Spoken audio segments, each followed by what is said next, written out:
Now, let's turn to a coin that looks humble but carries one of the biggest secrets of mid-20th century American coinage, the 1964 Jefferson Nickel. This particular example sits in extra fine condition, with a warm brown shade that instantly catches the eye. The Monticello reverse is still sharp.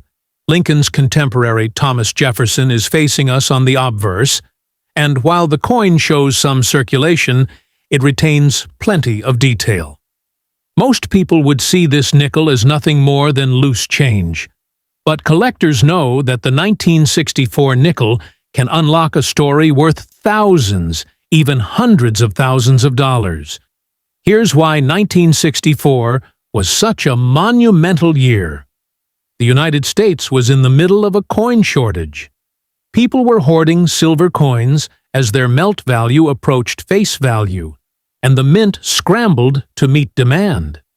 To solve this, the U.S. Mint struck an unprecedented number of nickels in 1964, over 2.8 billion pieces between Philadelphia and Denver.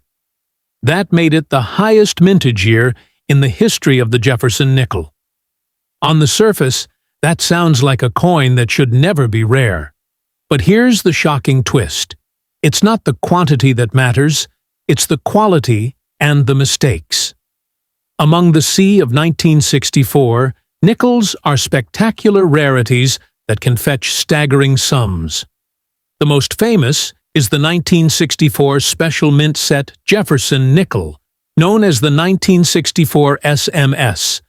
These coins weren't struck for circulation, but as experimental pieces. Their surfaces are satin-like, the strike is razor-sharp, and only a handful are known to exist. One of these elusive SMS nickels sold for over $32,000 at auction, while another in top grade nearly touched $40,000. Imagine that, a nickel worth more than a brand new car. But the surprises don't stop there. Some 1964 nickels carry rare double-die obverses, where Jefferson's profile and the inscriptions show striking doubling. Others were struck off-center, with large portions of the design missing. Dramatic double strikes, where the coin was struck twice and shows overlapping designs, are also out there. These errors routinely command $5,000 to $25,000, depending on condition and rarity. And the most shocking of all? Transitional errors. Nickels struck on leftover silver planchets from earlier years. Those have sold for well over $100,000, turning what looks like a dull brown coin into an unbelievable fortune. Even without errors, top-condition coins can stun collectors. In pristine mint state, with full steps visible on Monticello, a 1964 Jefferson nickel has sold for over $14,000. That's for a coin worth 5 cents at face value. The key detail is those full steps. Crisp, uninterrupted lines on the Monticello building. Most coins from that year were struck quickly and poorly, leaving mushy details.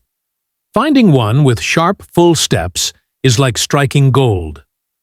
Now, let's focus back on this coin. Extra fine condition, brown shade. While not mint state, the warm toning actually adds character. Collectors sometimes pay premiums for attractive, unique shades, especially when paired with sharp details. And here's the lesson.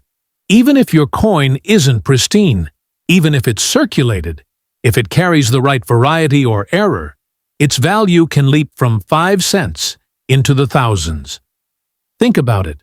A simple 1964 nickel, tucked into a drawer for decades, could secretly be worth more than a luxury vacation, or even a down payment on a house.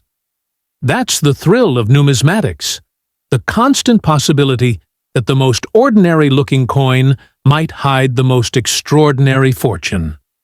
So, the next time you come across a 1964 Jefferson nickel, don't brush it aside. Check for doubling, check for off-center strikes, and look closely at those steps on Monticello. Because one of these coins could be your ticket to a payday so shocking, you'll never look at pocket change the same way again.